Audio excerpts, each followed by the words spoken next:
On this episode of the AAF Exchange, housing affordability, the national debt, and dollar dominance. Joining us to discuss all of this, AAF President Douglas Holtz-Eakin and policy analyst Jacob Jensen.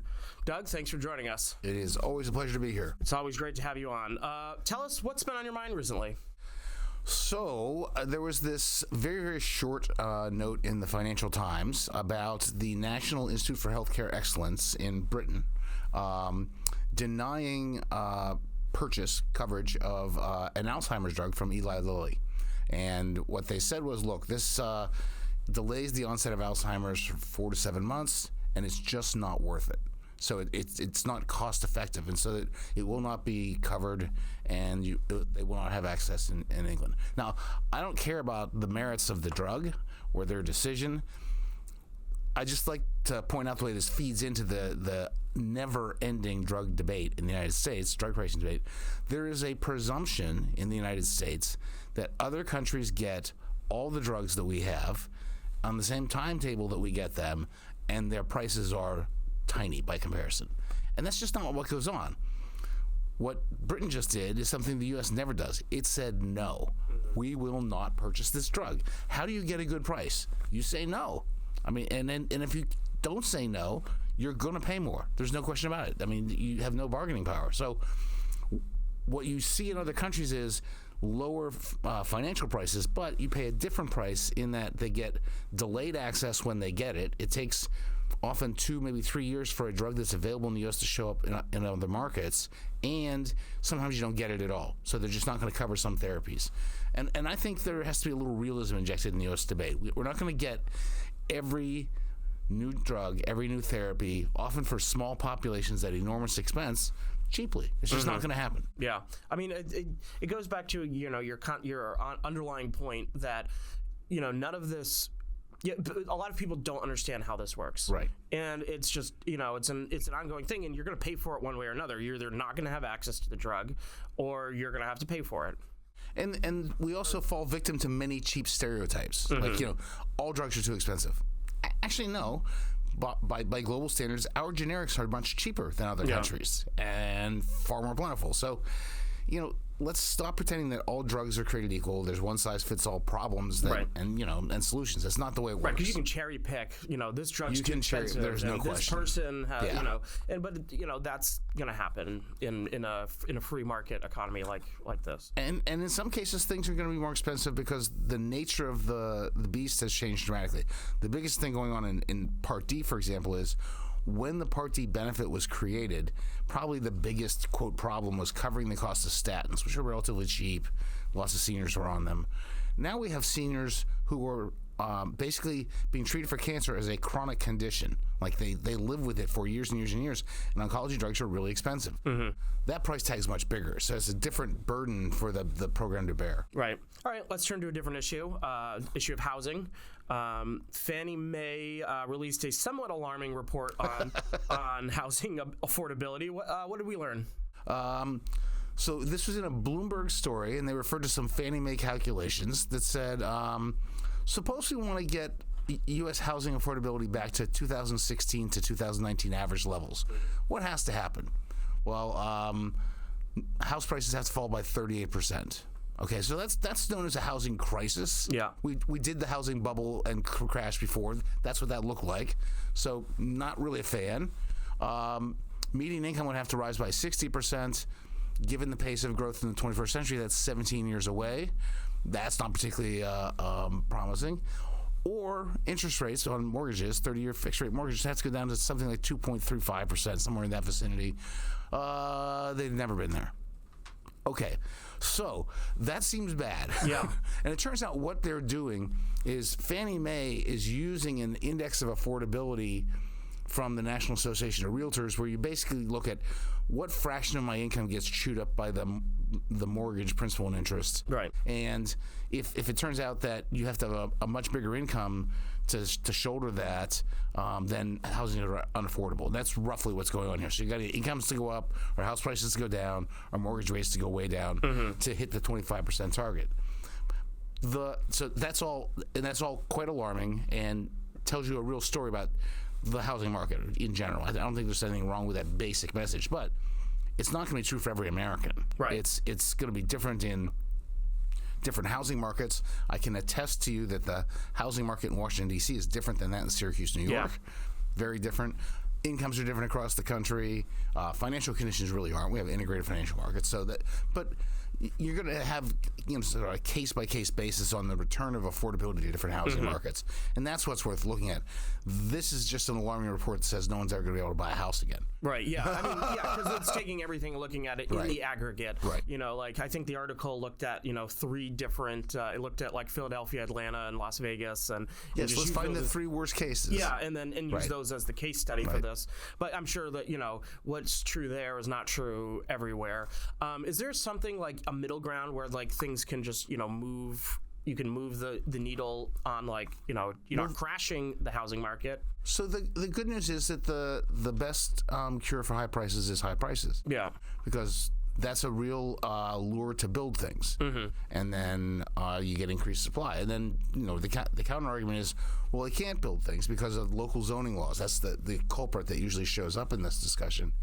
But if there's a lot of money on the table, the developers are going to be at the town meeting every time they get together and say, look, can we just get this, can we rethink this? Can we have a strip where we can do some high density building? You look at Arlington where I live. Yeah. The area above the metro is high density, that has all the condo buildings, has all the tall apartment buildings. Everything outside that is sort of traditional single family residential lots. And so there are ways to manage this. And if there's a big enough need for housing and a big enough lure for the suppliers to build it, it'll happen. Yeah. It just doesn't happen fast. And the impatience here is what's, I think, so notable. I know. Like Alexandria, for instance, is also dealing with this right outside of D.C. I think they have a mayoral race, and one of their hot button issues is the single family versus high density zoning type stuff. So, interesting to in the spirit of the drug discussion, there isn't a one-size-fits-all housing problem either. I'm sensing a trend here. What have we heard from the presidential campaigns on this issue? This has sort of become a little bit of a sleeper issue. Mr. Trump has promised to free up federal lands for people to build on, which sounds great since one of the problems is getting access to the land, but the federal land is usually not in the middle of metropolitan areas. And so if you always wanted that rustic mountain cabin, this sounds promising, but I'm not sure it's going to make a big dent on the housing market. And Harris has promised to build 3 million units over the next 5 years or so. That's a drop in the bucket, and there's no real explanation how that's going to happen. So, yeah, there's a problem. We hear you. I think both would be well served to focus less on that direct intervention in the housing market and more on let's have the economy grow better, give people more income, and let them deal with it that way. I've also heard former President Trump talk about regulations in this regard. Yes, certainly. Let's deregulate it. Yeah. Housing is one of the most regulated products you can possibly buy. I think of all the local zoning, building codes, and increasingly energy codes that come from climate regs. So yeah, there's some progress that can be made on that front, but again, the federal government holds relatively few of those levers. These are much more located at the local level. Gotcha. All right, let's turn to an issue that I know you're a fan of talking about. Earlier this week, Treasury released its final monthly statement for fiscal year 2024. To no one's surprise, the news was bad. Walk us through the numbers. We came in at $1.8 trillion for the fiscal year 2024 federal deficit. Closed the books on September 30th. I was kind of rooting for 2. If you're going to get into this territory, go big. But 1.8 is 6.3% of GDP in an economy that's operating essentially at full employment, is not on a wartime footing, and is facing no national emergency. In the quaint old days when we seemed to care about these things, 3% of GDP was viewed as an upper bound. So we're way off the reservation. Yeah. As we have discussed in the past, the first thing you need to get is some recognition that this is a problem. And the problem is that every year that we do this, we eat away at future productivity and thus the future standard of living. And so this is literally robbing from the future generations to satisfy current wants. And I think it's just inappropriate. And so you got to get a recognition there's a cost, and then figure out what you're going to do about it. And there's a line of thinking on the left that says we're just going to raise taxes, and particularly rich people's taxes. Yeah. And that's just not going to work. Arithmetically, that's not going to work, because the spending is growing faster than even a tax system with higher rates would generate. There's an argument on the right that says we'll just grow more rapidly. And again, there's no way we're going to raise the growth rate of the economy by 2 full percentage points over a 10-year period, for example. Not in the realm. So you got to get serious about the spending programs, and particularly big entitlement programs. And we're just not willing to be. Yeah, just to put it into a little bit of perspective for me, you said the quaint old days. I think I saw earlier that we passed the $1 trillion on debt mark back in 1981 or something like that, and then this is the $1 trillion mark on deficits. So we've come a long way in. We passed the $1 trillion mark on interest on debt this year. Yeah, wow. Right, that happened just prior to the close of the books in September. We got interest on the debt was larger than $1 trillion for the first time. It is now larger than every federal program except Social Security. Bigger than Medicare, bigger than the Pentagon. Pick your favorite program.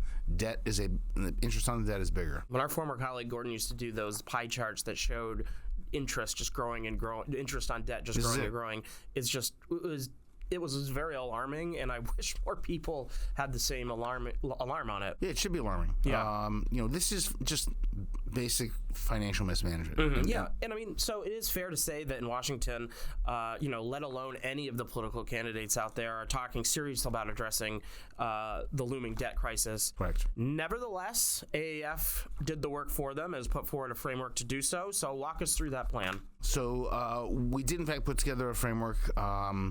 To have a strategy on the debt, you first have to have a target. What would you like to do? The near-term target is stabilize the debt relative to GDP, and then have it point south so that we're diminishing the debt relative to GDP. That was our goal. Then you have to have a set of instruments to reach your target, and we're using all the artillery. On the tax side, we're going to raise more revenue, but we're going to do it in a very efficient pro-growth fashion, with a consumption-oriented tax, destination-based cash flow taxes. We're also going to get rid of the underbrush on the climate front and just go to an upstream carbon tax. Generates some revenue, but also doesn't damage the efficiency of the economy in dealing with climate. So that's the tax side. On the spending side, Social Security reform, Medicare reform in the form of making fee-for-service Medicare compete with Medicare Advantage, bidding systems to control things. We've done some elaborate microsimulation models, and then further reforms for the smaller programs, and notably, because I believe deeply that the annual discretionary spending, the place where we do basic research, education, infrastructure, and national security, that's gotten squeezed out by these entitlement programs. We're going to spend more on defense. It's not a safer world, and we're going to have a bigger defense budget in this plan. So what happens when you do this? Well, we accomplish our target, we stabilize debt relative to GDP, and then ultimately get it down to about 67%. In a perfect world, I'd get it down to 30% of GDP. That's how we entered the 21st century. But I think this is a template for how you want to do this. And the key is, we're not pretending that it's just taxes. We're not pretending it's just growth. We're going to do taxes and growth and spending controls. Right. It's pulling levers from all the different areas. There's no way around. Yeah. And honestly, I mean, the frightening thing is how hard this is to do, even in a spreadsheet. Yeah. I mean, we haven't made it to the real world yet. I mean, we're 100% in. Yeah, I'm just picturing you walking in with this template to some of these congressional offices and seeing how they feel about it. But because politically, this doesn't operate outside of the political world. That would be the end of my walking career. Probably, I could kneecapped it. Yeah. I mean, but it does highlight how hard of an issue it is. It would have been great if people had woken up to this, a few years ago. Honestly, I don't think it's literally true, but I look back to 2004 when Bush took a run at this at the start of his second term and didn't even get a vote in the House. And that looks like more and more his greatest failure. Forget what went on in Afghanistan, Iraq, the global war on terror. That moment and the missed opportunity there is huge. Yeah. Because that was in time for the retirement of the baby boom generation. That would have been a great Social Security reform platform, but didn't get done. Yeah, I remember. I remember stories from a couple. So former Vice President Cheney went to my alma mater at Catholic to give like a lecture on the debt, and I remember some of my professors talking about how that went down and how well received it was then. So I can only imagine. It's really interesting because it was not left for lack of effort. I mean, I forget the number They pushed exactly, really hard for this. But the president of the United States made something like 30 or 40 appearances and gave speeches on Social Security reform as a sitting president. That's an enormous allocation of political capital, and they just didn't get anything for it. I mean, I was still back home in Vermont then, and I remember some of the headlines just being like, the Bush wastes capital, that was the story out of it, which is unfortunate because we're in the mess of it. But anyways, going back to the plan before we wrap up, the Peters, that was Jordan just did a great piece outlining the entire plan on our website. She has a great one-pager on it. Yes. So we'll provide both of those in the show notes, and hopefully people go read it. Yes. She's done a spectacular job on this. All right. It's time for the favorite part of the round. We're gonna start. We started with healthcare, and so we'll end with healthcare. Okay. The 2019 Harris Medicare plan, if implemented by 2028, increases federal spending by X amount over the next decade. It's in the trillions. I'll give you that. Oh, I know that. I'm just trying to remember if it's something like 2.8 trillion or something like that. It's 44. Yikes! Yeah. Oh, this is the Medicare for all. This is the Medicare for all proposal. Oh yes. So yeah, 44 for sure. That is an astonishing number. As again, we're just talking about the debt. Right. So I mean, again, the problem with these kinds of proposals that people need to recognize is that one of the things you do is you buy out the base. So things that were otherwise being paid for in the private sector, you put on the taxpayer's tab. You don't actually increase access to healthcare. You don't increase coverage or anything. You just pick up the tab, and that's a very inefficient way to operate. So if you want to make progress, you have to figure out how to target at the unserved margins, either care that's not being delivered or insurance that's not being available. And otherwise, it's just way too expensive. Interesting. Well, Doug, thanks for joining us and talking about all these issues. Hope to have you back soon. Yes. Jacob, welcome back to the podcast. Great to be back. All right, let's just jump right into things. Yeah. As Doug discussed earlier on in the podcast, our own deficit and debt picture is pretty grim, to say it mildly. Yeah. But this week is all about international finance. Jacob, tell us what's happening on that front. Yeah, as you mentioned, it's a big week for all things international economics. We got the IMF and World Bank meetings happening here in D.C., but a little lesser talked about event is happening across the world in Russia. And this is the BRICS Summit that's happening. And for those who are not aware, the BRICS countries include Brazil, Russia, India, China, and South Africa. And this is essentially just a group of emerging economies that want to create alternatives to Western institutions like the IMF and World Bank. One of these big announcements that's supposed to come out this week, besides the introduction of new members into the BRICS bloc, includes BRICS Pay. Yeah, I saw President of China Xi Jinping basically come out and say we need an alternative system to fit the new economic world order. So what is BRICS Pay?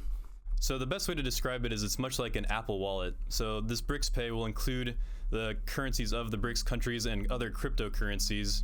And their intention is to circumvent the US dollar, which is primarily used within the SWIFT international financial system. So this is one step in the direction of creating a BRICS alternative to SWIFT. Interesting. Could any of this threaten the US economy? Yeah, so I'd say right now in the near term, it doesn't pose much of a risk. The BRICS Pay and the BRICS alternatives are not widely used, only among like 9 countries compared to SWIFT being used by 200 countries. But it poses a longer-term challenge to the U.S. and the U.S. SWIFT system because BRICS countries include almost half of the global population and soon to be half of the global GDP. So in the near term, no, it's not a threat, but in the longer term, as more BRICS currencies are used in place of the U.S. dollar, it'll certainly threaten U.S. influence. Interesting, yeah, and you have a good paper out on this, right? Yeah, this week I just published a paper on BRICS, and then I've got another one coming up about dollar dominance. Interesting, so everyone should stay tuned for the dollar dominance, but should go and read the BRICS paper. Jacob, thank you for joining us. Thanks for having me.